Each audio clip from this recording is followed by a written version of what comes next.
सबसे पहले मैं तुम्हें समझाऊंगा, while we were talking about Russian Revolution in the slides, you must have come across the concepts like two concepts. One is the concept of new economic policy of Lenin and other is war communism. ये दो तो communism के ideas जो हैं ये Lenin के हैं. And then there is collectivization. Collectivization ये स्टालिन का आइडिया है, गिवन बाय स्टालिन, राइट. अब इनके ऊपर ना मुझे तुम्हें एक छोटा सा नोट लिखवाना है, ये मुझे डिक्टेट करना है. न्यू इकोनॉमिक पॉलिसी, पहले मैं इसका बेसिक समझा देता हूं and then we will write about it. ठीक है. So the basic is that when Russian revolution happened in 1917, then there was that civil war, and yesterday I explained you why there was a civil war. There were three factors. One is that the people in Russia, some of the people in Russia, they still believed that Tsarist government was better. Among these people, predominantly it was the capitalist class, because they were fearing now that the Soviet leadership, the new leadership, that is Lenin, the Bolshevik leaders, they believe in communism, and communism believes in no private trade, so capitalism will come to an end. So within Russia, few people preferred Tsarist regime. They are those people who believe that a king can only manage the thing, right? Elected people, democracies, they like destined to doom. Then among the Tsarists, most prominent was the group of the capitalists, because they thought that if the Lenin-led government is coming to power, then their trade will be jeopardized. Now there was international intervention in Russian affairs. Why it was? Because countries which were capitalist, the capitalist countries like Britain, France, US, Japan, they believed that if this model somehow happens to be successful within Russia, then it may convert other countries into the same model, and then the entire freedom of trade, that global connect, it may come to an end, right? So that is why they were against the success of Russian revolution. So they were helping Tsarist regime to revive. So there was a civil war. But while the civil war is going on, the powers were in the hands of Lenin. Now Lenin said, I am going to immediately introduce communism, means I will control all the state and all the economic activities. War communism, while the civil war is going on, you are implementing the idea of communism. So all the private trade is being taken over by the state, it is being nationalized. Most of the big industries, let's say services, industries and education, agriculture, everything is taken over by the state. Now there is no private trade in Russia. This is war communism. While the war communism was introduced, now what will happen, that he is a farmer, he used to work hard and all the profit used to be with him. But now the state has taken over the agriculture. So you will work, state will pay you a fixed amount and take all the crops with state, and they will be distributed. Now why should you work hard? When you have to be paid only a fixed amount, you will work only for that amount, because of which the production will decrease. Now war is going on, the economic production is going down. Why it is going down? Because people are not being given profit margins, they are being paid fixed salaries. So people are not ready to work. So Russia is facing two problems under Lenin. One, the civil war, other, war communism. Now once the civil war is over, Lenin realized that because of war communism, the entire economy has come to a standstill. Now I have to introduce a new economic program, NEP, NEP. Now how it will be done? He said, today I am going to take one step backward. I will go one step backward. That means I will allow a little bit of private sector in the economy. Some of the things will be given to capitalist class. I will take one step backward. But for what? To take two steps forward. Later on फिर मैं दोबारा से communism लेके आऊँगा. But अभी for the time being, to revive the economy, I have to go back in time and allow private sector. Now this is new economic policy of Lenin, taking one step backward to take two steps forward. चलो अब इसको लिखते हैं फिर. New economic programme लिखो. It was an economic policy. It was an economic policy of Soviet Union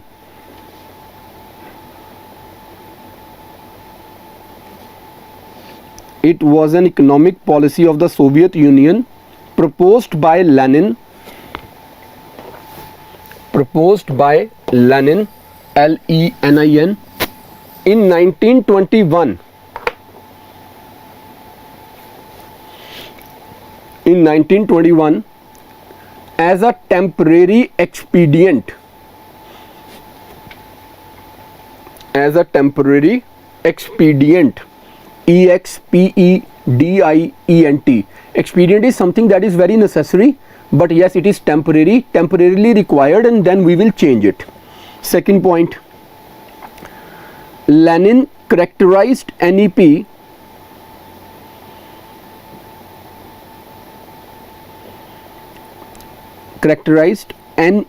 new economic policy in 1922, characterized NEP in 1922 as an economic system,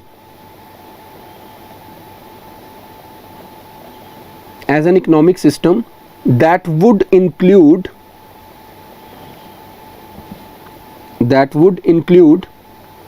free market and capitalism, subject to state control,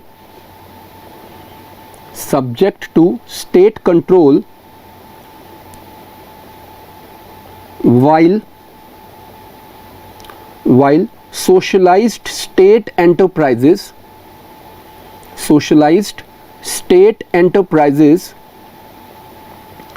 would operate on profit basis.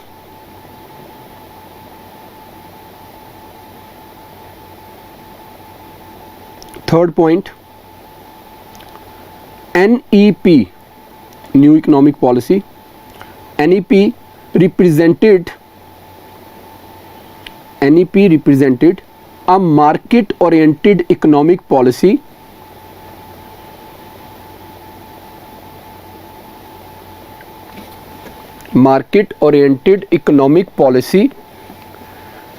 which was deemed necessary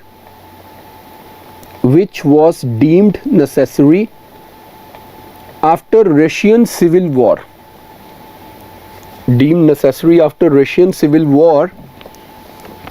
brackets में डाल दो 1918 to 1922.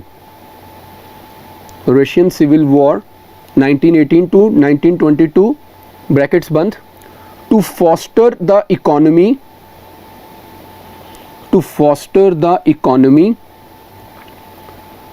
suffering since 1915. Now look at this, what has happened. 1915 is the time when World War I started having an effect on Russia. 1914 World War I started, and it was in 1915 that Germany attacked Russia. Now when Germany attacked Russia, the entire agriculture started to decline, entire economy started to collapse, and then the Russian Revolution happened in 1917. When the revolution happened, again there was all chaotic situation and the economy was not booming. From 1918 to 1922 there is a civil war, and during the civil war communism has been introduced. So from 1915 to 1922, 7-8 years, your economy has suffered a lot, and once it had suffered so much, now all of a sudden you say that there will be no profit, people have to just work, and then the state may grow and the economy may grow. That was very fanciful. So he thought, let's make a small experiment, let's take one step backward and we will then have a leap of 2 steps forward, right? So that is why new economic policy was introduced. Make a sub point to this.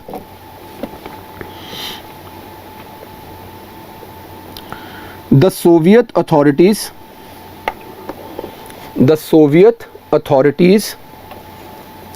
revoked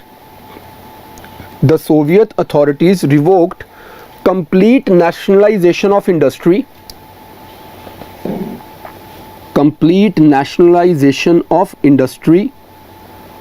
which had been established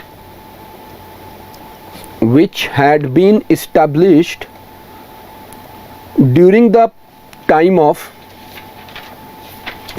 during the time of communism, तुमने वहां पे space नहीं छोड़ा हुआ था, during the time of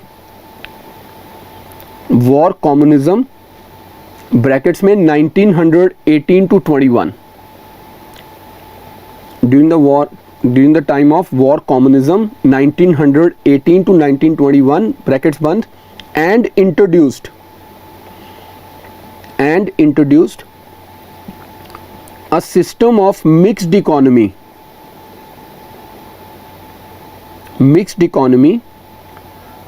which allowed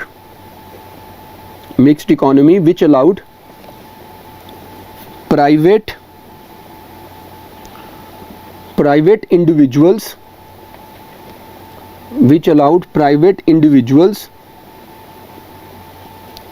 to own OWN, private individuals to own small enterprises,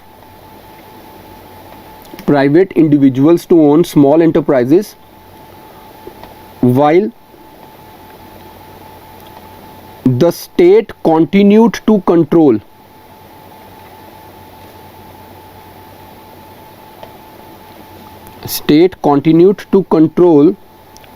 banks, जो big businesses वो state के पास रहेंगे, banks comma foreign trade and large industries. Second सब point, NEP abolished forced grain requisition, REQUISITION.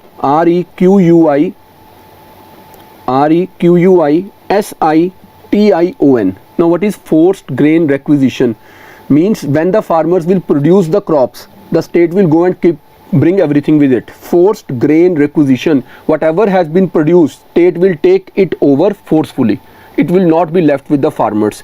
Under the new economic, now they abolished it so that farmers can keep the grains with them and sell them in the open market for some profit. Now that farmers can make profit, so the second, इसी में continue लिखना, in continuity, NEP abolished forced grain requisition and introduced a tax on farmers, कि farmers फिर tax pay कर दें. Introduce tax on farmers.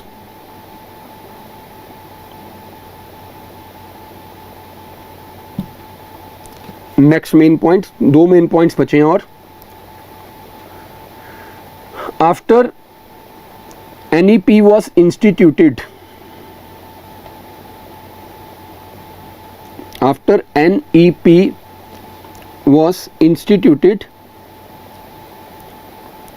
agricultural production increased greatly.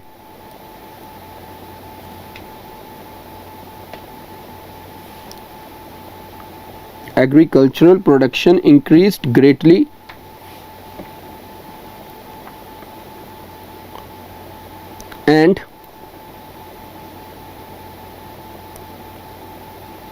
the farmers were given the option to sell the produce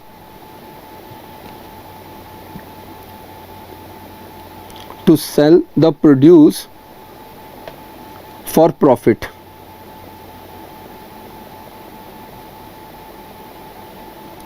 Next subpoint, however, as the heavy industries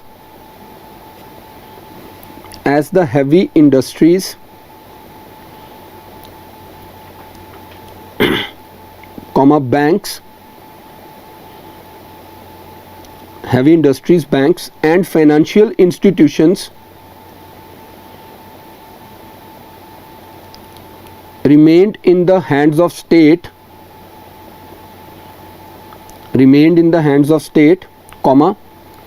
it created an imbalance in economy. Now why imbalance in economy? When something is run by the state right? When it is run by administration, we always understand that there is red tapeism. What is red tapeism? Unnecessary delay, like iske order leke aao, uske order leke aao, unnecessary bureaucratic hassles. That is red tapeism. So because in the state controlled things there will be red tapeism, whereas in the private sector there is always quick decision making, right? If I give you a very small example to understand, let's say that there is some government office and you want to buy an AC, right? You want to just buy an AC in a government office. So what the process is? The concerned department will first send a letter to the finance department that we want to buy an AC.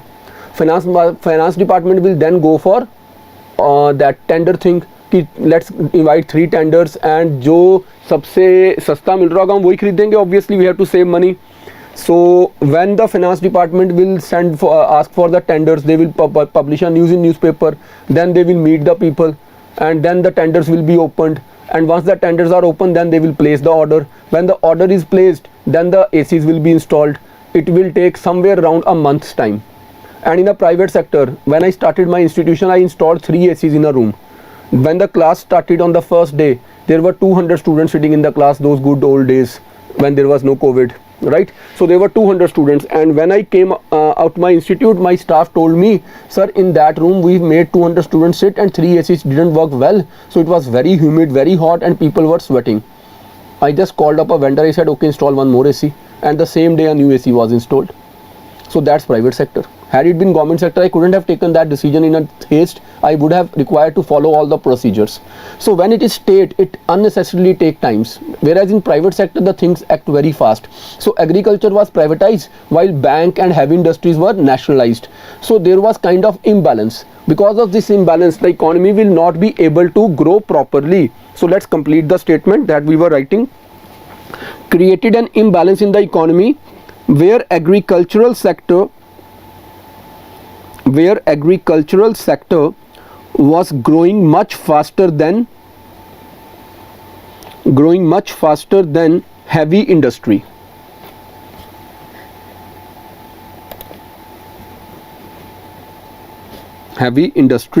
दूसरा सब point, next सब point, to maintain their income, factories raised prices.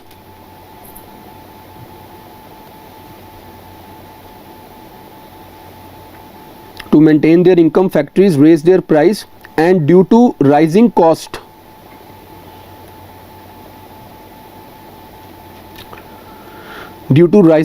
of manufactured goods, the farmers had to produce more. But this increased the supply of grains. Which resulted in lower prices.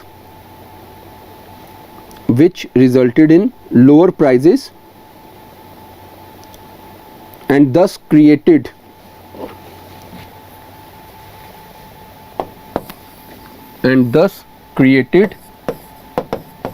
Caesar's crisis. देखो scissor क्या है? What is scissor? जो हम हाथ में कैंची पकड़ लेते हैं, right? So open scissor, it looks like this. Now one thing is going up, the other is going down. This is Caesar crisis. What is the problem? Agricultural produce is going up, industries are not producing much, so they are down. Because industries are producing less but there is demand, right? So prices of the industrial goods will rise. When the prices of industrial goods rise, the agricultural sector feels that we cannot buy them, we need to get more income. They increase more production. When the production is increased beyond demand, the prices fall. So the prices of manufactured goods are increasing, prices of agriculture are decreasing, and agriculture production is too high, industrial production is low. Now this is called Caesar crisis. All right, let's continue, complete this statement. Created Caesar crisis. last, end of NEP. It was abandoned by USSR. It was abandoned by USSR in 1928. In 1928, when Stalin came to power. When Stalin came to power. Quickly read all this that I dictated, because then I will dictate you about collectivization of land of Stalin. War communism I have already done. Before I answer anything written there, look at this.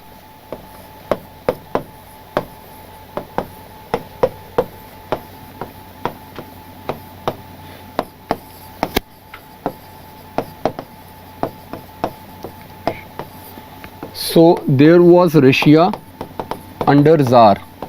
When Lenin came, he made it USSR, and USSR is in a short called Soviet Union.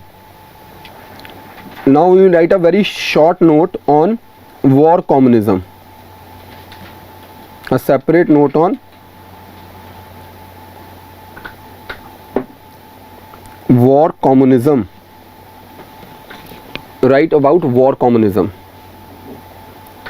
It was the economic and political system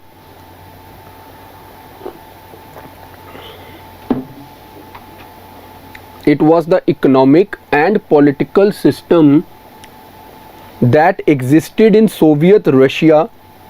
अब एक नया नाम आ गया, Soviet Russia. It's one and the same thing otherwise. Economic and political system that existed in Soviet Russia during the Russian Civil War.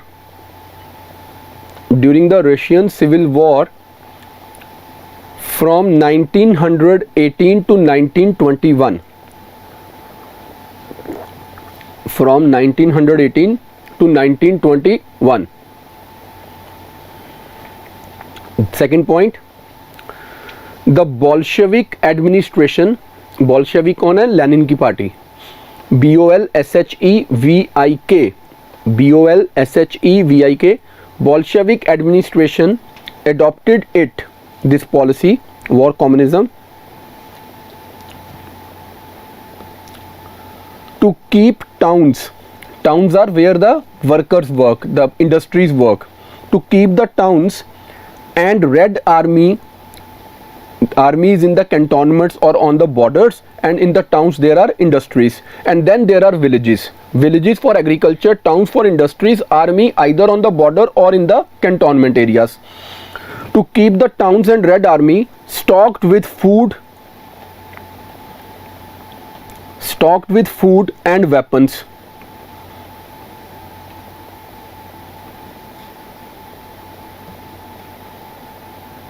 Last point, it started in June 1918 and ended in March 1921. Ended in March 1921 when NEP was introduced. When NEP was introduced.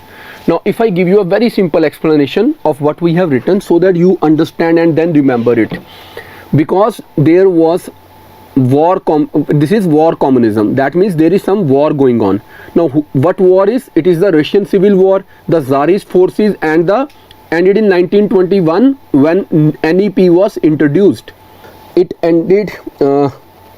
started in June 1918 and ended in March 1921 when NEP was introduced.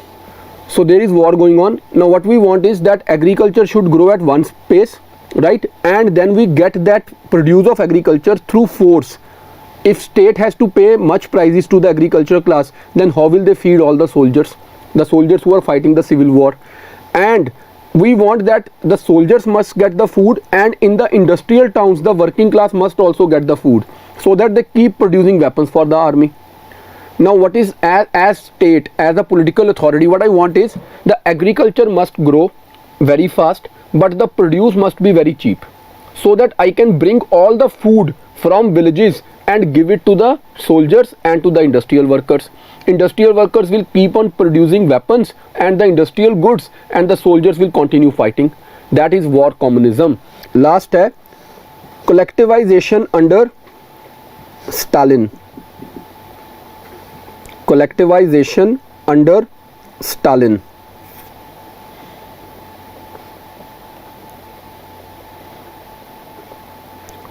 First point, it was a policy adopted by Soviet Union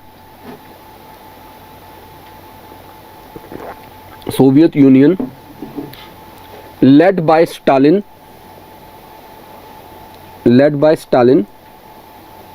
from 1929 to 1933. 1929 to 1933. Second point,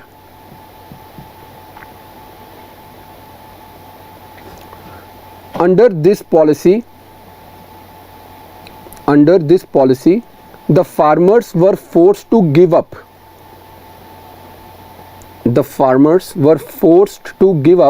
their individual farms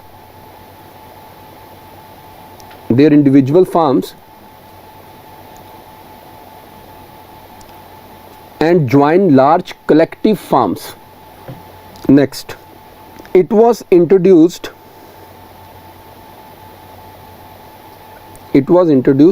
so that agricultural production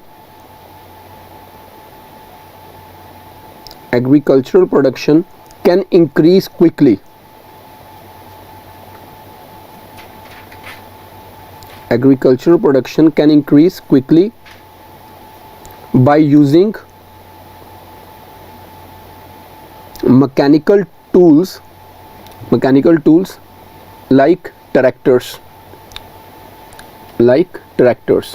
Now let's first understand what we are doing here so that you can better relate with it. So we just read that there were Caesar crisis, right? Now why there were Caesar crisis? Because small farmers were working in their fields and they were trying to increase their production, but industries were not getting the same scope. So they said, let's do one thing. Instead of there being small farms on which farmers are working individually, let's collectivize the farm. There should be one big farm, right? Now on this big farm you work together, you can increase the production, but with the help of mechanical tools. Like industries will make tractors, you will use tractors here. Individually nobody can afford tractor. Now you all come together, you can buy a tractor, even industry will grow and agriculture will grow. So the problem will be solved. But the problem is that now new economic program is over. It is collectivization. Farms have been collectivized. The farmers work together. They use the mechanical tools. Agriculture grows, industry grows. Industry is already under the state control. Now again agriculture is brought under the state control. The war communism type of thing has been reintroduced because new economic program was a temporary phase. So now they said there will be no profit for farmers. When the agriculture will grow, profit will be for the collective state, right? Because once again you started taking away the crops from the farmers will start running away. There will be again a problem. So you have to abandon it after World War II. So even collectivization, though it was thought that it will help, but it created more problems. So you had to abandon it after World War II. Clear? I hope it is clear to everyone.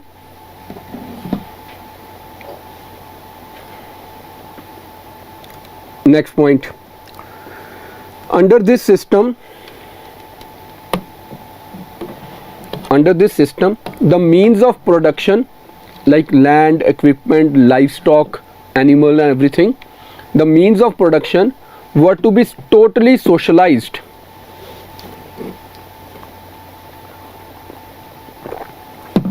Totally socialized.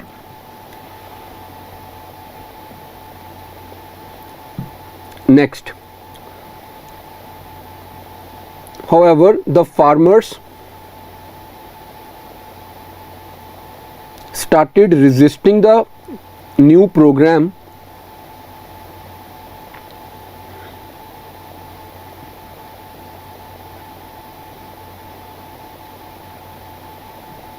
and many of them called it second serfdom. Remember serfdom na, slavery. They said this is again like slavery, you are asking us to work but we will not get money.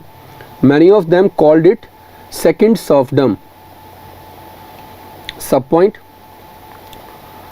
the women played important role in this resistance. औरतों ने बहुत शोर मचा दिया.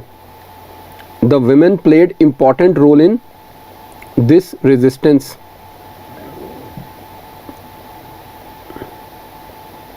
Last point, because of resistance there was bad harvest. Crops तो ज़्यादा पैदा नहीं हुई जो हम सोच रहे थे. रादर एग्रीकल्चर पहले ज़्यादा प्रोड्यूस करता, अब एग्रीकल्चर ने प्रोड्यूस ही नहीं किया. Now there are agriculture crisis and there was situation of famine. अकाल पड़ गया रशिया में तो कलेक्टिवाइजेशन के बाद.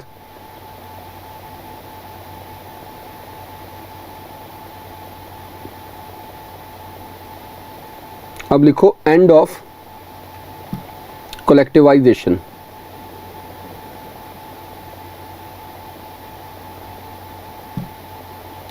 During World War II, when German forces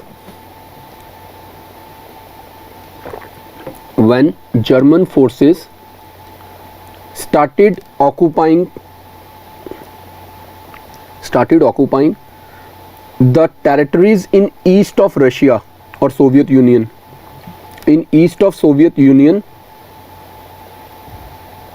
comma, the program of collectivization came to an end.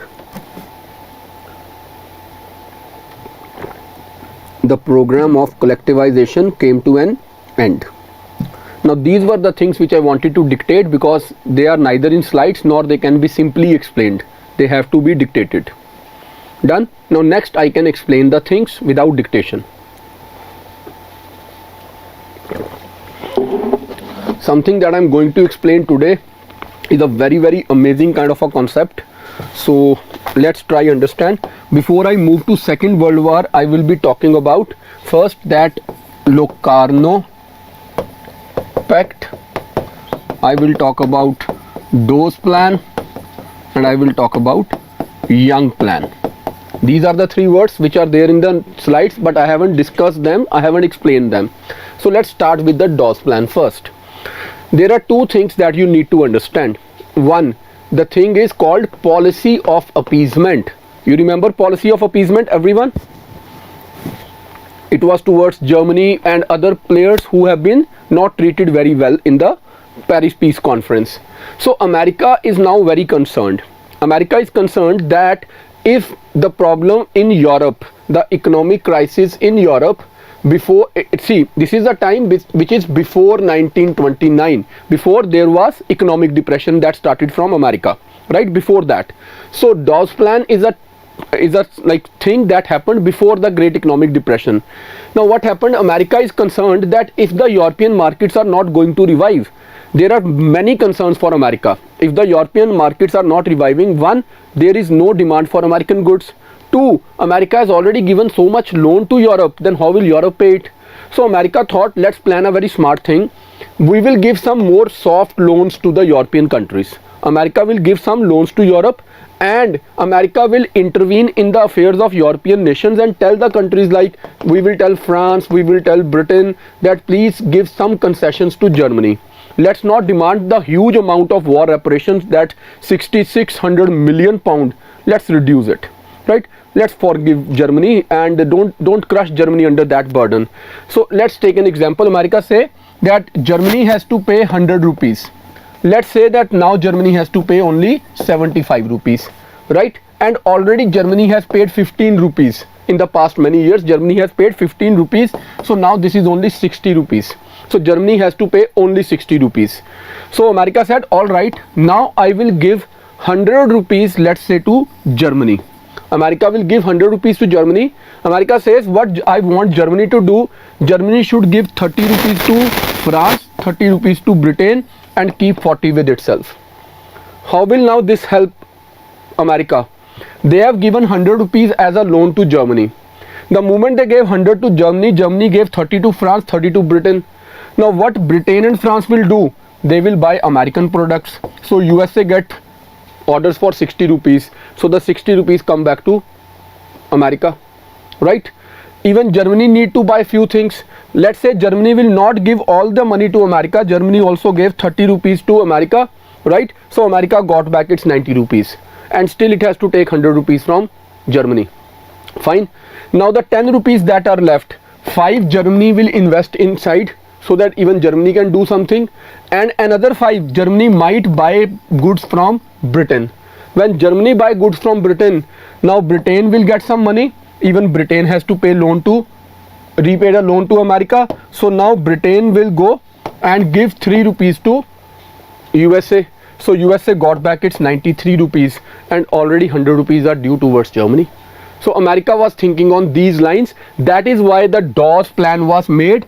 Dawes is a name of an American economist. He made a plan, let's invest some money in Europe and let's try revive the European economy, so that with that revival in European economy, American economy must get all the benefit.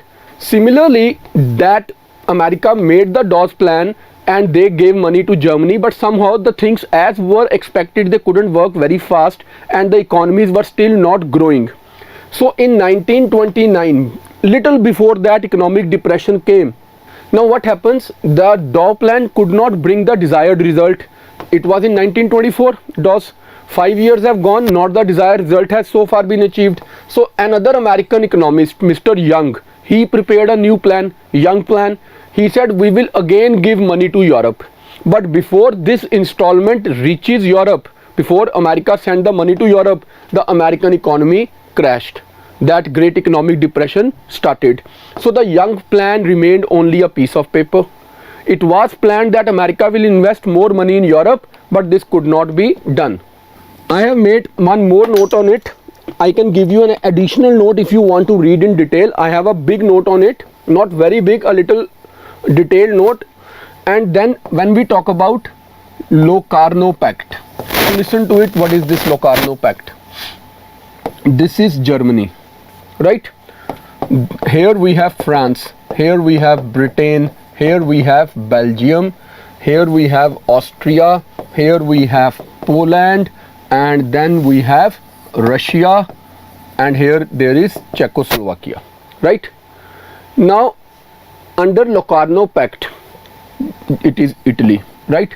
Now under Locarno Pact, Britain is there, France is there, Germany is there, Italy is there, and many other countries.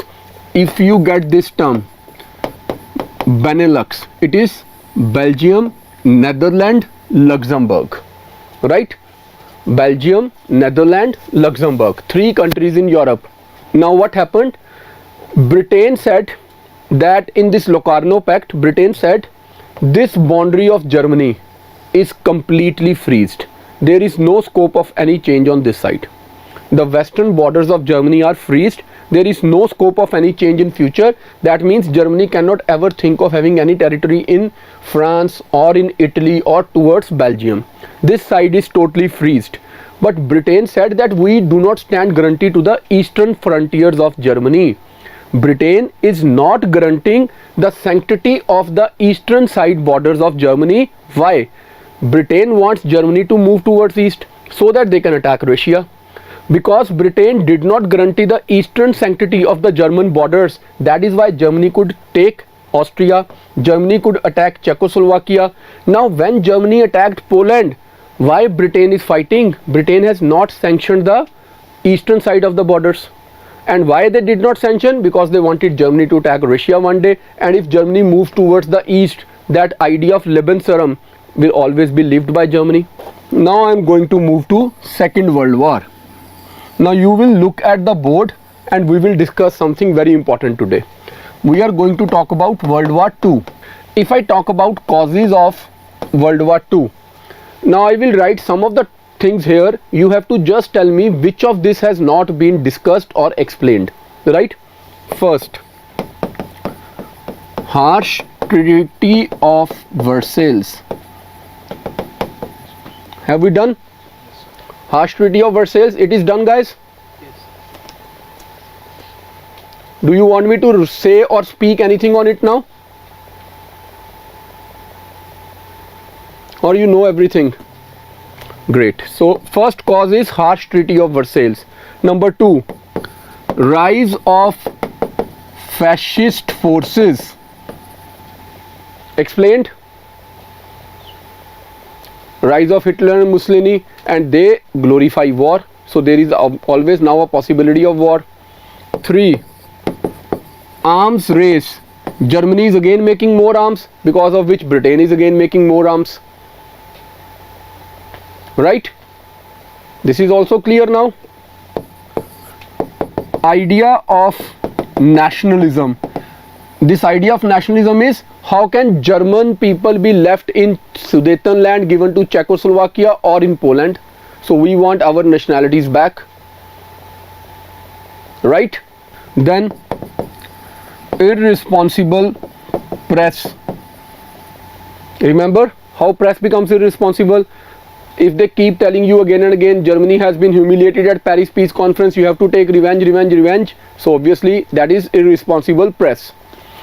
6, Great Economic Depression that brought an end to cooperation internationally. Everyone became protectionist. Is it clear, everyone?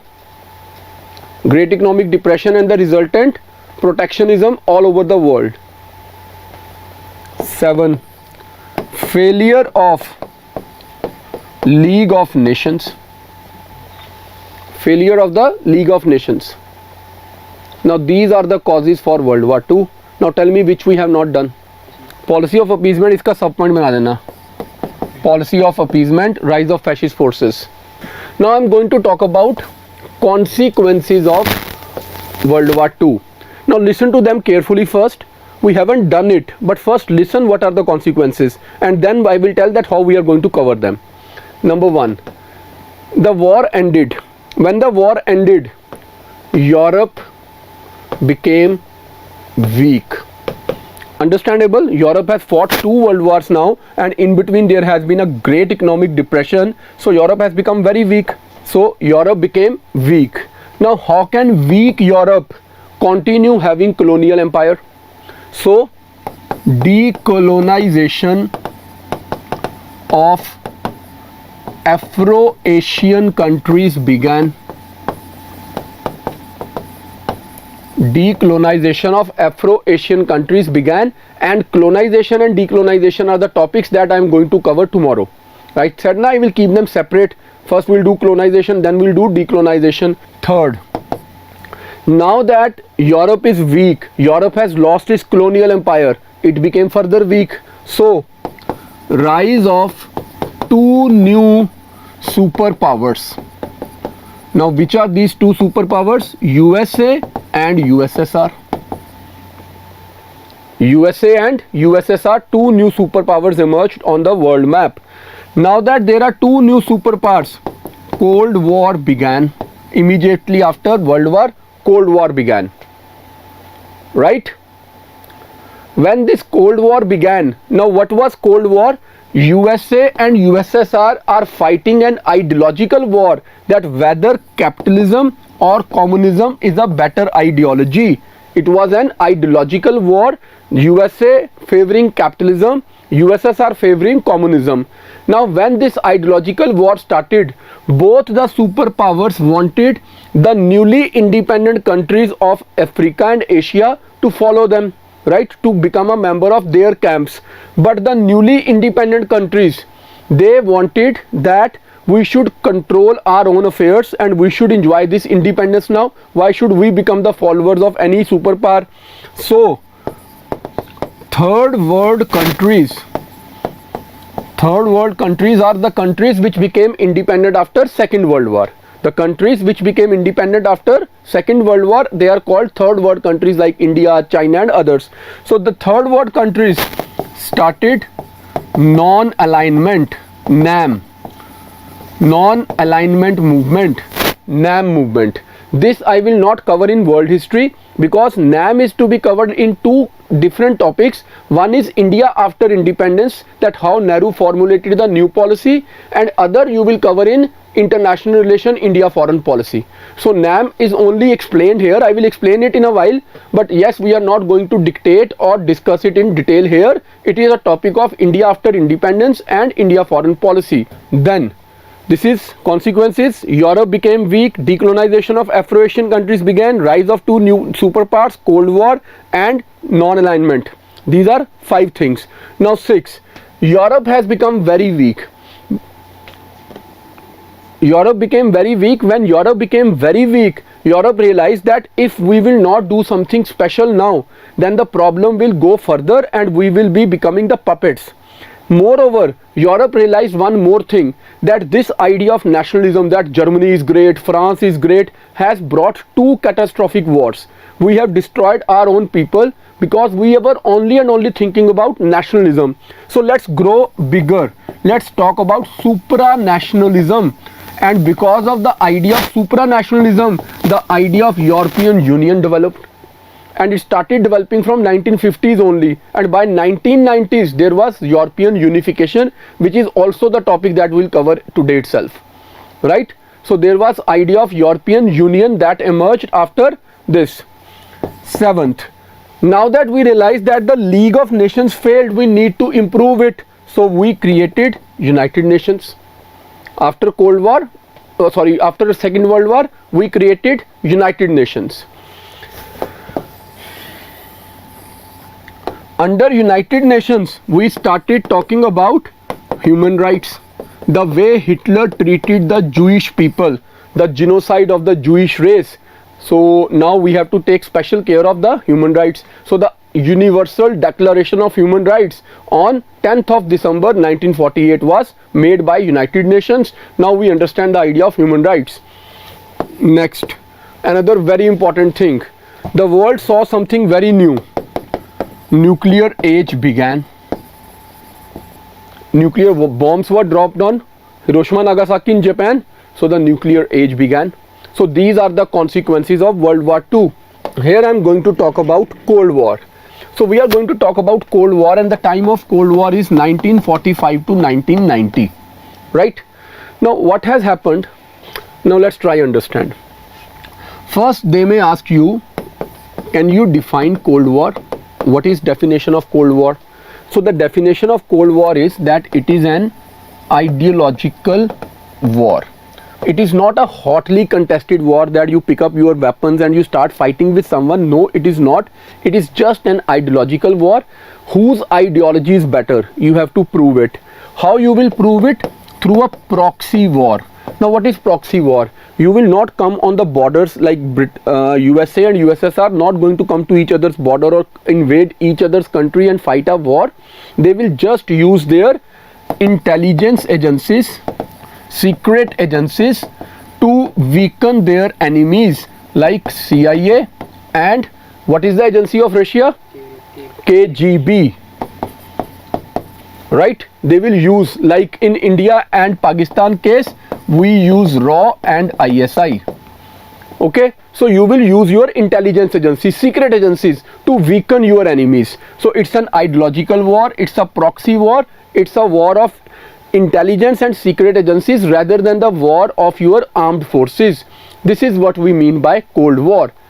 Now we have to understand the long term and the short term causes of Cold War, right? When I talk about the long term causes of Cold War, what comes to my mind is, number 1, success of Bolshevik Revolution in Russia 1917. This is first cause, long term cause, because first time a communist country was made after this Bolshevik Revolution. Success of Bolshevik Revolution in Russia 1917, threat to capitalist world, right? Threat to capitalist world. This is first cause. Second cause. Now what is the second cause?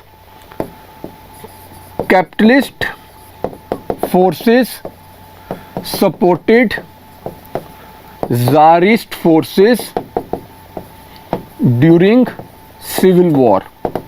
the civil war in Russia, and the capitalist forces came to help the Tsarist forces. I hope we all remember this. We have done it yesterday, we discussed today even again. Alright, so there are two causes. When the Russian Revolution became successful, the capitalist countries felt threatened. Because they felt threatened, they sent their forces to help the Tsarist forces to revive. Now when the capitalists sent their forces, obviously the communist leaders, Lenin and others, they will feel that, see, these capitalists are our enemies. So that idea that there is animosity, there is misunderstanding, it started taking its roots in this time only, right? Then the third factor for the long term is that Russia left World War I, right? And they signed Treaty of Brest-Litovsk, right? Treaty of Brest-Litovsk. So when Russia signed this Treaty of Brest-Litovsk with Germany and Russia left World War I, the situation was Germany, Russia, France and Britain. So Germany was fighting on Western and Eastern front. Now Russia left the war, Eastern front ended, entire Germany and its forces came back to the Western front. So Germany, when attacked on the Western front, now France and Britain felt like the Russians have betrayed us in the war. And who betrayed us? The communists in Russia. They should not have left the war. We started the war together. They should have first finished the war and then they could have decided it. How can they leave the war in between? This created further mistrust between the two groups. Number 4, when Lenin came to power, now you know what he did? He made public secret letters of Tsar. Letters of Tsar shared with Britain and France. You know what were these secret letters?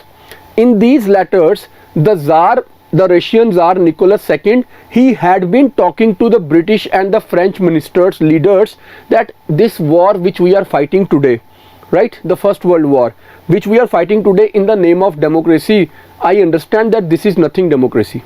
It is only to expand the empires, and that is why I am with you, because I want to expand my empire. Now not just the Tsar has been exposed, Britain and France too have been exposed by Lenin, that they were not fighting World War I for democracies, rather they were fighting it to expand the empires. Now we are talking about mid-term causes, long term and now mid-term, then we'll talk about short-term causes, right? In the mid-term causes, there is only one very important thing, not two. One very important thing is, now what happens is that policy of appeasement. Remember that policy of appeasement? Why Britain and France and USA did not ask Hitler to stop? Because they wanted Hitler to be used against Soviet Union. So Soviet leaders were not blind, they were not fools. They understood that the capitalist countries are intentionally helping Hitler to grow stronger so that Hitler can damage Soviet Union. So the mistrust is growing. First there were 4 long-term causes, now there is a mid-term cause. Now we come to short-term causes. To understand the short-term causes, the first and the most important thing we will again try to understand from the time of World War II. Now what happened? Hitler started Second World War, and it started when Hitler invaded Poland, right? After this, after taking Poland, he has already taken Czechoslovakia, he has already taken Austria. So now on the eastern side it is only and only Russia or Soviet Union, right, which is left. So he signed some pact with Soviet Union, and instead he made up his mind to attack France. Now that he made up his mind to attack France, he, before attacking France, went for blitzkrieg. Blitzkrieg is a word used for the speed of light. अब इसको समझ लें. So Hitler went for blitzkrieg and he captured all the smaller states like Switzerland and Finland and Norway. This is called blitzkrieg, the speed of the light with which the German forces moved, right? You know what was the method used in blitzkrieg? first the German air force will come and drop bombs on the cities, right? Whichever country they wanted to occupy, German air force comes, they drop the bombs, and then the tanks enter the city, right? They are moving behind the air force. The moment the air force has dropped the bombs and have broken the defenses of the city, the tanks enter and the pounding starts. वो भी bomb गिराते हैं, and by pounding the cities they just keep on moving, and the infantry, the soldiers enter and take over the cities. In the meanwhile, air force attack the next city, the tanks enter, the soldiers enter, one by one many countries collapsed. This is called Blitzkrieg by Germans. So Germans went for a blitzkrieg and they captured almost entire western side. Britain was left all alone in the war now, and USA is nowhere in the war. USA was nowhere in the war. Britain is left all alone, and in France, Hitler entered France, the forces of Hitler, and half of France was occupied. The elected leader of France, the democratically elected de Gaulle, he had to run away to Britain, right? As like the Afghan president just ran away, so the French president ran away when Hitler entered France, and Hitler established Vichy regime in France. This was the puppet government in France handled by Hitler, right? So this side is taken by Hitler. After doing all this on the western side, that he has controlled everything, now Hitler declared war on Russia. Operation Barbarossa was launched and he entered Russia, and Russia was once again devastated by Germans. Russia was again on the back foot. Now when Russia was on the back foot, Russia requested Britain and USA, can you please open one more front in Spain, in the west? Can we have one more front, the second front? Britain and USA intentionally delayed the second front for almost 2 years. They did not open it. Why they did not open? They wanted that at least now Hitler should destroy Soviet Union, so that when Hitler fight against Soviet Union, destroy the Soviets, Hitler himself becomes weak, and with this weak Hitler we will fight the last battle, and then we will be the winners. There will be no communist, no fascist force left in the world. It will be all capitalist class. That was the British and the American plan. So this intentional delay of the second front, delay to start the second front, became the first cause of Cold War. During the war, Stalin said, see, I'm not blind, I'm not fool, I can see, I can read what you are planning. If you are not going to open the second front anytime soon now, I'm going to surrender. Let Hitler win then stop Hitler. Then you will realize. Now America said, all right, we open the second front, relax, don't surrender, we are coming. Now with this, the Second World War is coming to an end, right? Because once again there will be two front attack on Hitler. Now he will be defeated. So delay to open the second front became first reason in the short term causes for the Cold War. We come to the second cause, atomic bombs. Atomic bombs. Now what are these atomic bombs? Obviously, yes, we know that there was Project Manhattan. America prepared the bombs and then America dropped them on Japan. The day these bombs were dropped on the Japanese cities of Hiroshima and Nagasaki, Stalin was surprised. See, I am your ally. Britain, America, France and Russia, they were friends. Now Russia is asking a question to Britain and America, if you had such a powerful weapon like the atomic bombs, why I was not aware of this? Don't you think that you were hiding it from me because you wanted to use against me if I am left after Hitler is defeated? It is by chance that Japan became such a big headache for all of us that you had to use it. Otherwise, I think you would have kept it hiding and then all of a sudden you would have used it against me. With this, the trust deficit increased between the Soviets and the Americans. So two things are in the short term. One is second front delay and atomic bombs. Now the third thing in the short term is,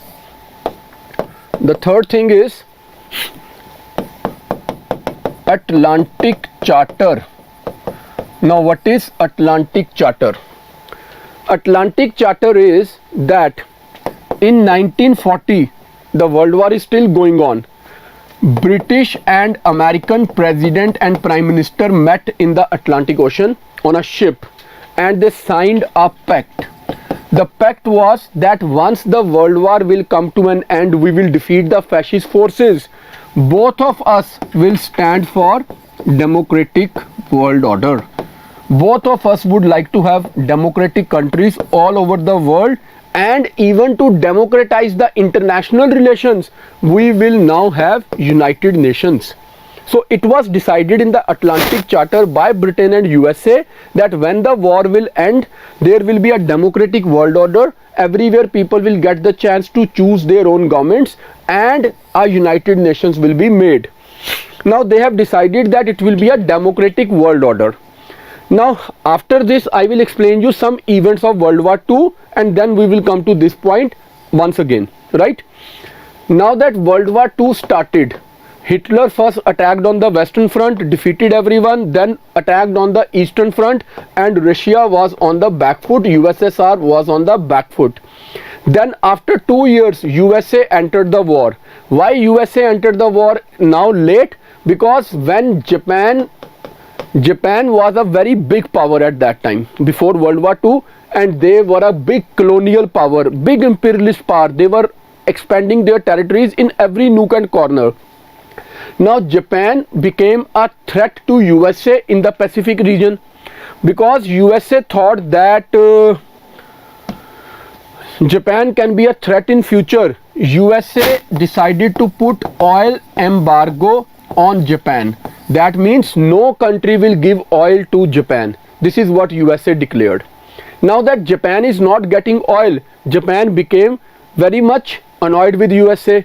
Therefore, the Japanese Air Force attacked Pearl Harbor, the attack on American naval station in Hawaii region. On the Hawaii region, there was that Pearl Harbor where American Navy had a big dock, and many American naval fleet was there, and now Japan sent their Air Force, and there was a big attack on Pearl Harbor, and there is a movie called Pearl Harbor.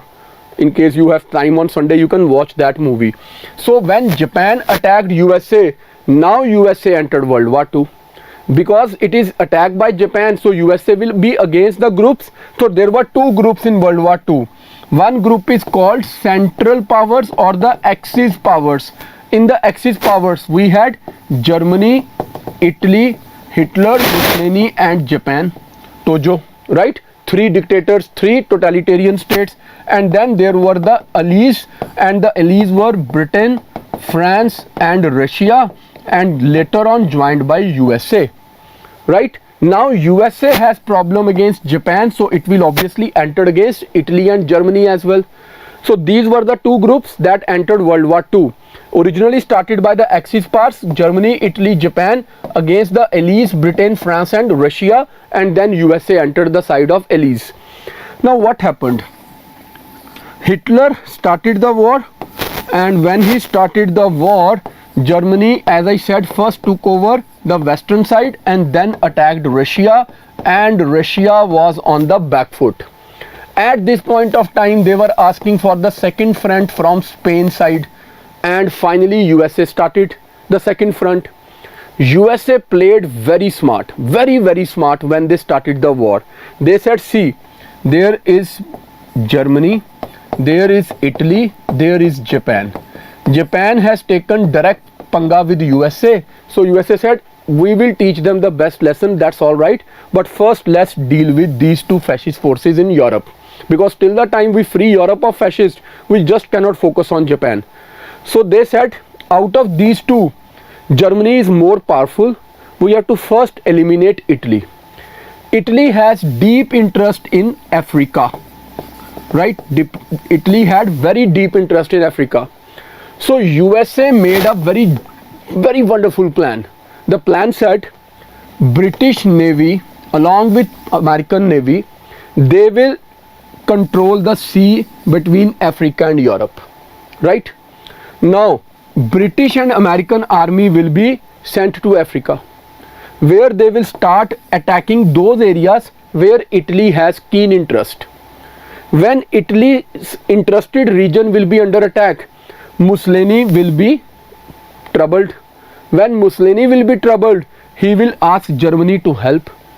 And when he asks Germany to help, either Germany will send its army to help Mussolini in Africa, If Germany sends the army to Africa, then Germany becomes weak in Europe. And if Germany is not sending help to Africa, then the alliance may break. And Hitler cannot afford to break the alliance at this point of time. So let's first create problem in Africa. So as planned, American and British armies were sent to Africa. They started playing the games there, and the navies were stationed in the region of the sea. When the attacks started here, Mussolini and Hitler sent their forces. They were involved in the naval battles. Neither they could reach Africa properly, nor they could come back, because they had been involved in the naval battles. In Africa, the territories were controlled now by the British and the Americans. Italy has lost. The armies are not able to go back. Mussolini lost his popularity because he is losing the wars. He became so unpopular, people turned against him and he was assassinated. He was hanged. So Italy is free of fascists again. Now they started encircling Germany. To encircle Germany, they opened the second front, the Americans, and they befooled the Germans. They showed that on one coast the American aircrafts are landing and the tanks have been placed there, and all the tanks were made of rubber. There was just an eyewash. The Germans started moving all their army in that direction, and in the meanwhile the final assault, the D-Day, began, and the American troops along with British, American and the French soldiers, those who were still loyal to France, they started moving from this side. In the meanwhile, Stalin gave his army the marching orders, now go for the assault. From both sides Germany was attacked. When Germany was attacked from both sides, Hitler had no escape. He committed suicide. So Germany is free. America said, now that Europe is settled, I will think of Japan. They gave Japan a message, surrender. Japan said no. America said, all right, here are two great bombs. Hiroshima, Nagasaki gone. Japan surrendered. World War II ended. So now the problem is that when the war is about to end, what is happening? Germany has to be attacked finally and taken over. The Russian army is coming from this side and the US British army is coming from this side. When Russian army was coming from this side, there is entire Eastern European countries on this side, Eastern Europe. There is Czechoslovakia, there is Poland, and then there are many other countries. When the Soviets were coming, the Red Army was coming, Stalin, the leader of Soviet Union, ordered them, make sure that when you cross the Eastern Europe, the communist regimes are established. If the people resist, kill them. But I want the communist parties to come to power in Eastern Europe. So Stalin installed puppet regimes in Eastern Europe. Now in all the Eastern European countries, we find that communist regimes have been established with the Soviet intervention. So USA and Britain say, oh, this is violation of Atlantic Charter.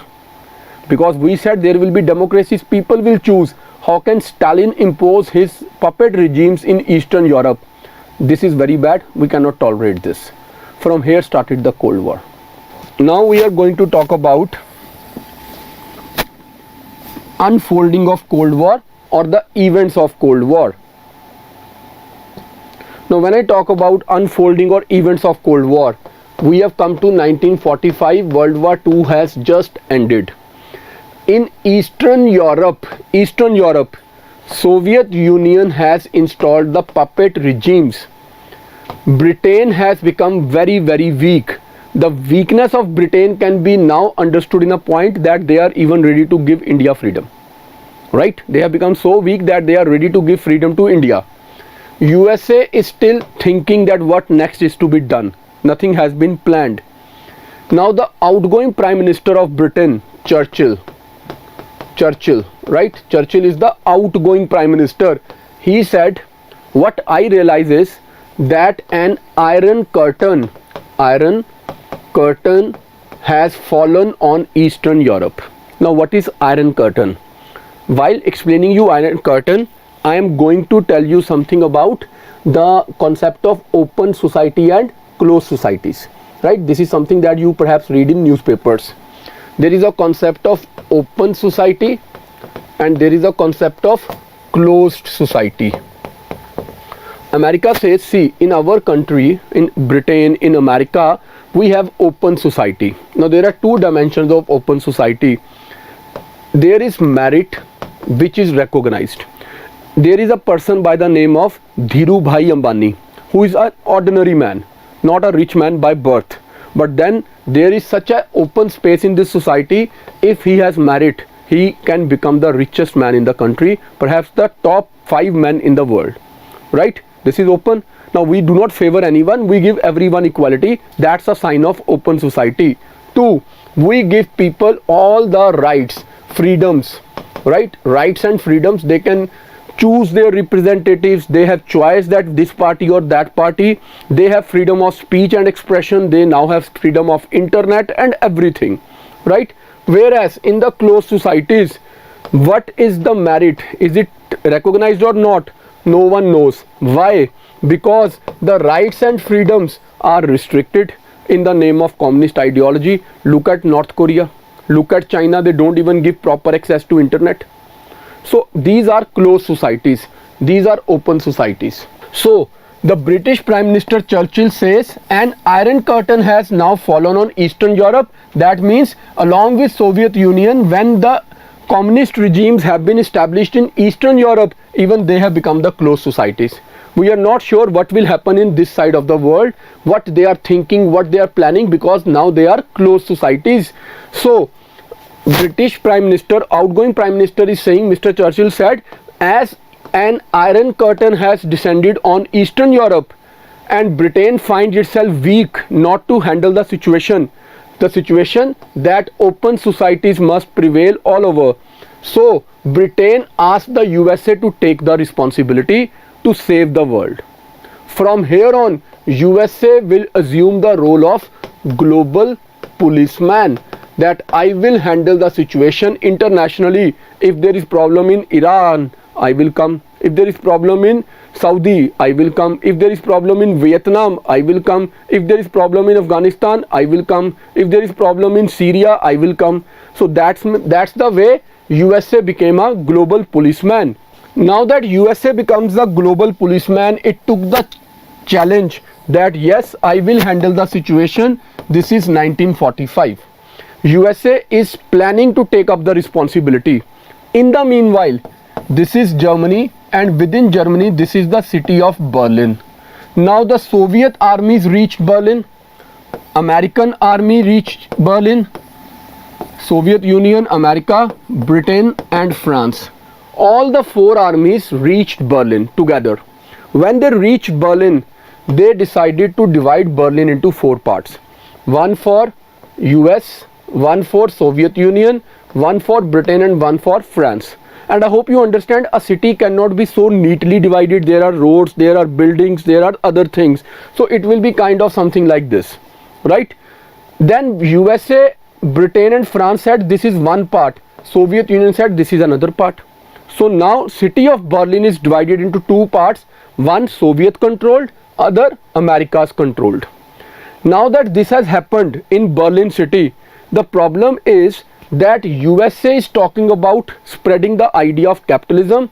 Soviet Union is talking about spreading the idea of communism. So there is a distrust between the 2 groups now. Ideological clash has already started. No, this is not the time that Berlin Wall will be made. It will take some time, don't worry. So USA said that I will spend money to reconstruct Europe. Europe has been devastated. USA will spend money to reconstruct Europe. Why USA wanted to spend money in Europe? USA said communism, that idea of Marxism, which always talks about the rights of the poor people, right? USA said this communism can only grow if there is poverty in Europe. And if I pay money, I spend money and I reconstruct Europe and Europe becomes flourishing Europe, then how can there be communism? So USA decided I will spend lot of money in Europe so that all European countries must become capitalist countries. So USA said I will spend lot of money here so that Europe becomes my follower, and being my follower they will remain capitalist and we can be the superpower in the world. Russia said, Soviet Union said, no, I will not let you spend money in this part of Europe where I have my control. Here I will spend money and I will prove that this is how the communist ideology can spread further. So USA is ready to spend money, so is USSR ready to spend money. So the fight started from the city of Berlin. It was divided into otherwise 4 parts, but now there are only one small part under Soviet Union, and then rest is under USA, helped by Britain and France, right? Now when USA said that I will give money to this side also, and there you had food crisis, USA said I will airdrop the food to this side. Now Soviet Union said you cannot interfere on our side. It has been decided. Now a meeting was called between all the 4 players: Britain, France, Russia, Soviet Union and USA. Now Soviet Union said, see, Germany has cheated me. Hitler first made me friend and attacked on the Western Front. Then when he was all sorted on the Western Front, he came back and attacked Russia, and Russia suffered a lot, and you 3 very cheap guys, you did not come early. You intentionally delayed. I had to bear all the price. Now I want that Germany should pay me the price for it. As you made Germany pay after World War I, I want Germany to pay this time again millions of dollars to me. The 3 friends said, no. We do not want to repeat the same mistake which was done in World War I. If today we will force Germany to again pay heavy indemnity to any one of us, there will be again feeling of distrust in Germany. There again will be rise of German nationalism. There can be a possibility of Third World War. So let's forgive. Let's be, magnanimous. Let's exonerate Germany. Let Germany now live. And now Russia is saying, "Saadi wari aita hai." When it was your turn, so you took money, and now it's my turn, and you're saying no. I too don't agree to this. So the friends of the war, they were friends in war, became enemies in the peace. Clear? The statement is clear. The friends in the war became the enemies in the peace. लड़े इकट्ठे थे, पर आज इनमें दुश्मनी पूरी हो गई. Done. Now the Cold War starts properly. So in 1945, America said, here is our first move. The president of America is Truman. Truman came up with Truman Doctrine, and his Secretary of State, that means the Foreign Minister of America, Mr. John Marshall, came up with Marshall Plan. What is Truman Doctrine? Truman Doctrine is containment of communism. Let communism not spread beyond Soviet Union and Eastern Europe. No other country should now become communist. This is Truman Doctrine, containment of communism. How to make sure that containment of communism is granted? Through Marshall Plan. What is Marshall Plan? It is dollar diplomacy. Give lot of money to Western European and Eastern European countries. Let them be rich and flourishing countries so that they are not dependent on communist ideology. So Truman said, contain communism. Don't let communism spread any further. And Marshall Plan said, spend money and buy friends. Right? This is what we mean by Truman Doctrine and Marshall Plan. Then to further keep a check on Soviet Union, under Truman Doctrine, they planned North Atlantic Treaty Organization, NATO, as a military pact. Military pact between NATO is a military pact between USA, Canada and 10 European countries. Western European countries, Britain, France, Netherlands, Belgium, Luxembourg, all these countries, they signed a pact that these 12 countries will make a common army to fight the spread of communism in Europe. Now America has created something like, link it with one more thing. On the western side of Europe, you have common army, you have common economic policy, right? Russia said that on our side, that means Eastern Europe, we will not let America intervene. They came up with Molotov plan that we will give money to the Eastern European countries so that they are not dependent on America, right? So it was Molotov plan by Russia to counter the Truman Doctrine, and after some time Russia signed Warsaw Pact. Now Warsaw Pact was military alliance to counter the NATO alliance. So America created one military alliance, Russia created an other military alliance. The Cold War has started properly. Now there are two ideological camps having two different combined groups and their armies with two different economic policies. So the Cold War is completely manifest in the international affair. What happens next now? America was thinking that we will contain communism, but China. Now look at the story of China. China was attacked by Japan during World War II, right? In China there were two main parties. One was Nationalist Party under Chiang, the Chinese leader Chiang, right? And then there was Chinese Communist Party CCP under Mao Zedong, right? These were the two parties. The nationalists were in power in China and the communists were the opposition party. So now in China there was Nationalist Party under Chiang and there was Communist Party under Mao Zedong. And you know what happened? The nationalists were ruling when Japan attacked. Mao was in the opposition. When Japan attacked, Mao offered help to Chiang. Mao said, let's forget, let's be together, let's fight the common enemy. Chiang for the while said, okay, let's do it together. But Chiang was so smart, what he did, he said the communists go fight the Japanese. When the communists started fighting the Japanese, he started killing the communists. Now when the communists were being killed, this is called extermination, right? Extermination campaign. So Chiang, the nationalist leader, launched extermination campaign against the Chinese communists. So they were being attacked by the Japanese as well as by the nationalists, so they had to escape. So Mao went for a long march. Mao moved to the southeast of China to save himself, and there he will keep hiding for some time. But there with the village people, Mao Zedong will become a very popular leader. In the meanwhile, Japan came inside China, attacked China, destroyed China, and while Japan was having party in China, mainland of China, on the other hand, America dropped bombs on Japan and Japan surrendered. Now that Japan has surrendered, China has already been free of Japan, but the Japanese forces are still inside China. Because Japanese forces are still inside China, USSR shares its border with China. So USSR said, all right, we will go to China and we will make the Japanese leave China so that China can now become independent.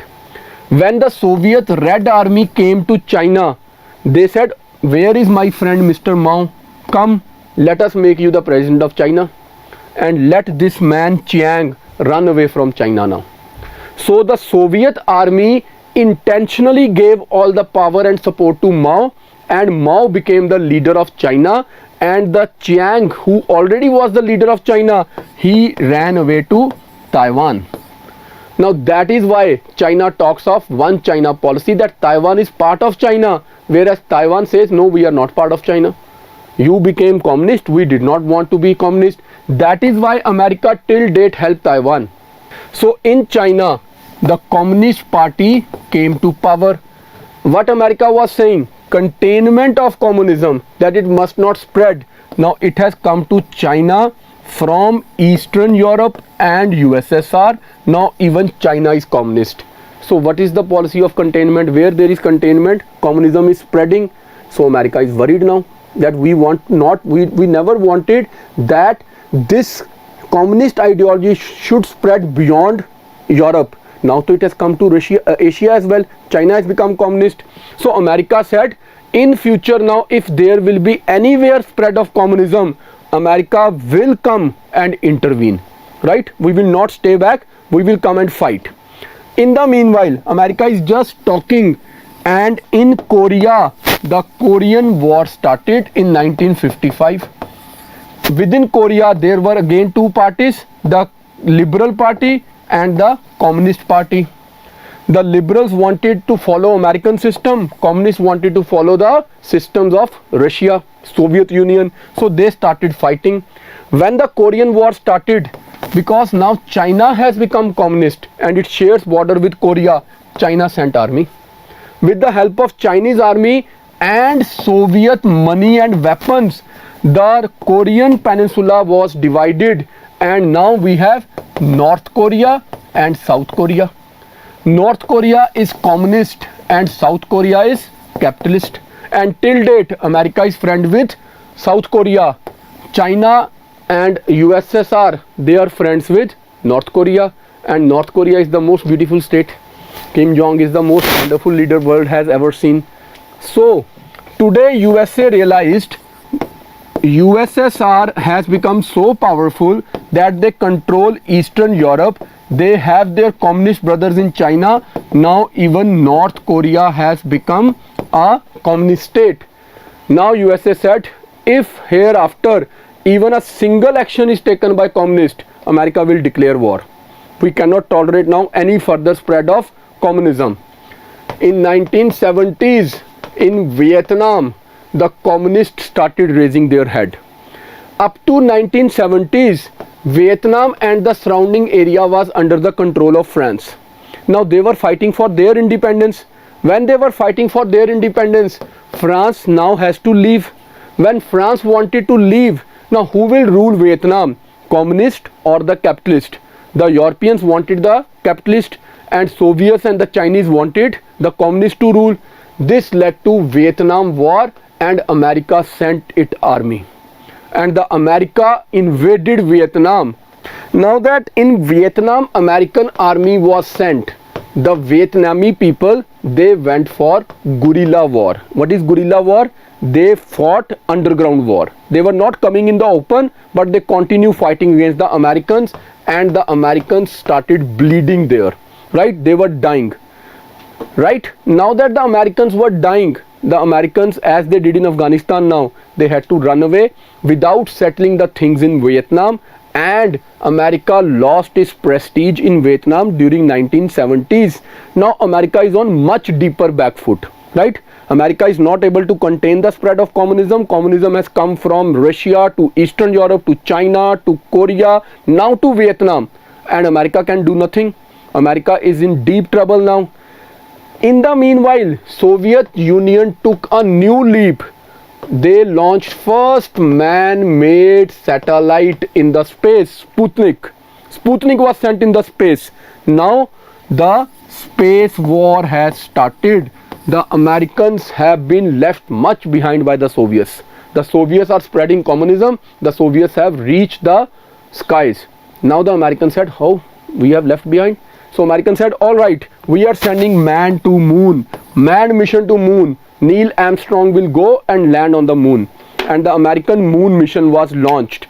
The moment the American launched the moon mission and Neil Armstrong landed on moon, the picture was released. Now listen to this carefully. The Russians said, oh, stop faking. Two things you have to explain. One, on moon we all know there is no air. Then why the American flag is moving there in the picture? Why it is not still? Two, how can there be a shadow on the moon? And look at the original picture, there is shadow of Neil Armstrong. They said, are you fooling us? This is not on moon, this is in the studio apartment. You have clicked the picture in studio in your American country and not on the moon. Done?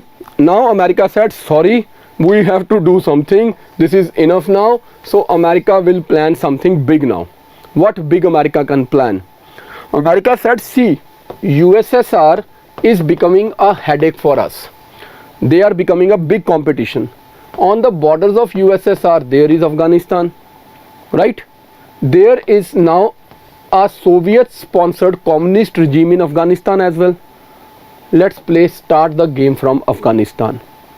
American CIA, it created Taliban. Osama bin Laden was a student in Pennsylvania University.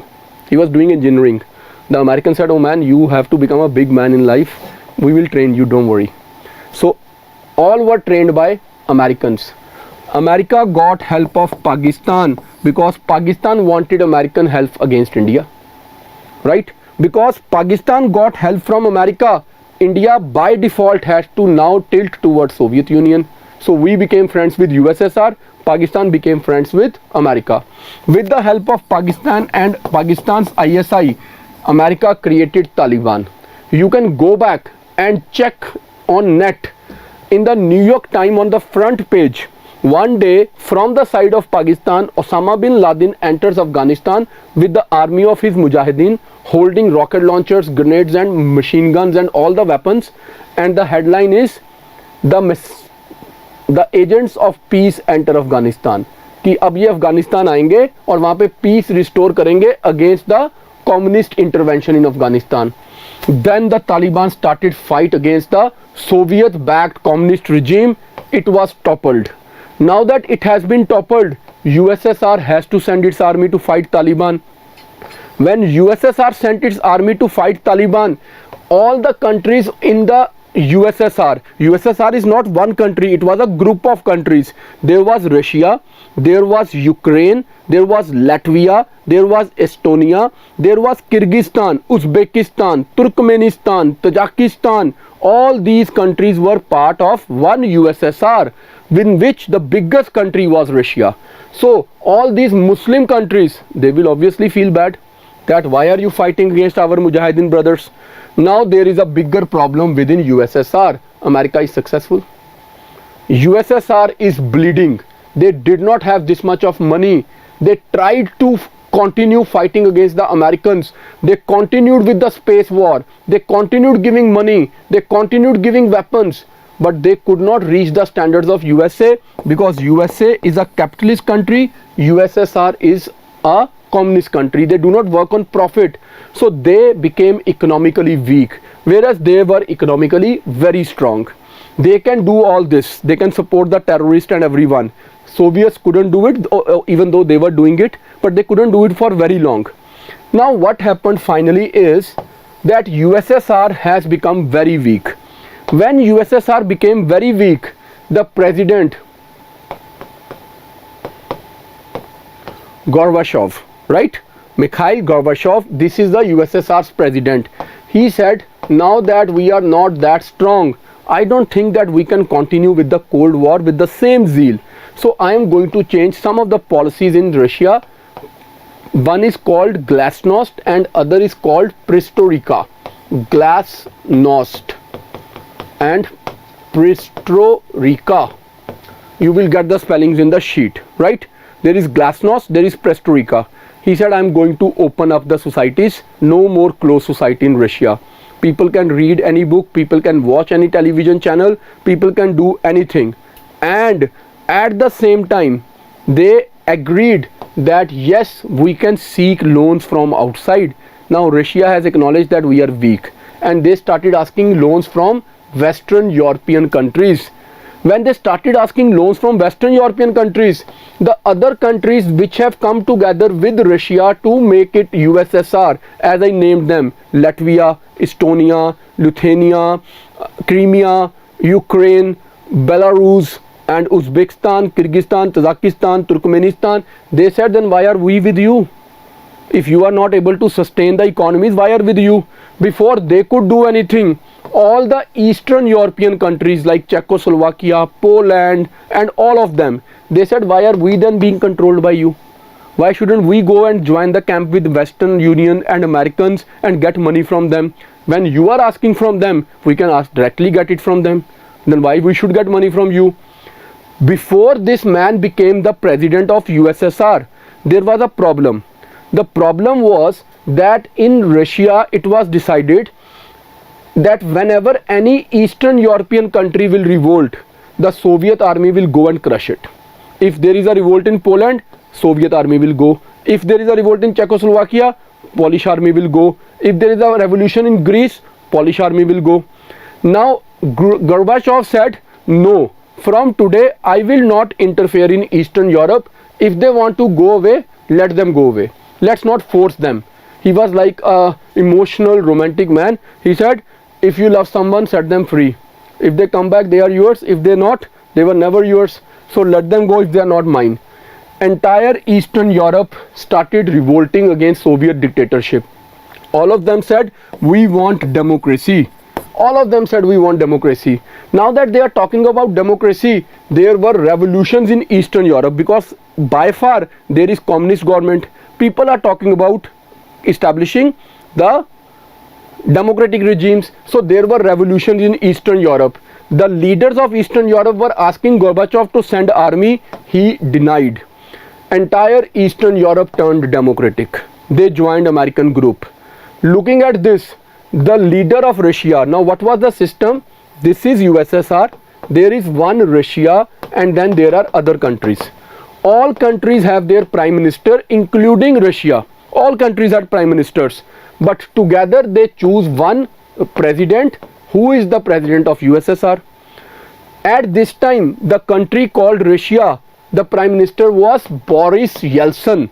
Boris Yeltsin said, I am done. I am the biggest country in USSR. I have to feed all these countries as well. I am not ready to continue with this USSR. I want to leave it.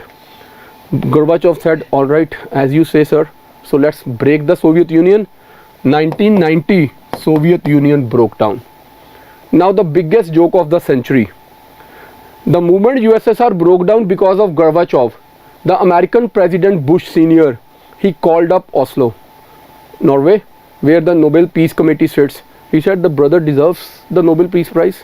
He has ended the Cold War. So please announce his name right now. So the name was announced. Gorbachev till date thinks, now though he has died, he used to think, was it a reward in some praise or was it the disgust that I got for my country? That we lost the Cold War, Americans became the superpower and the Cold War ended.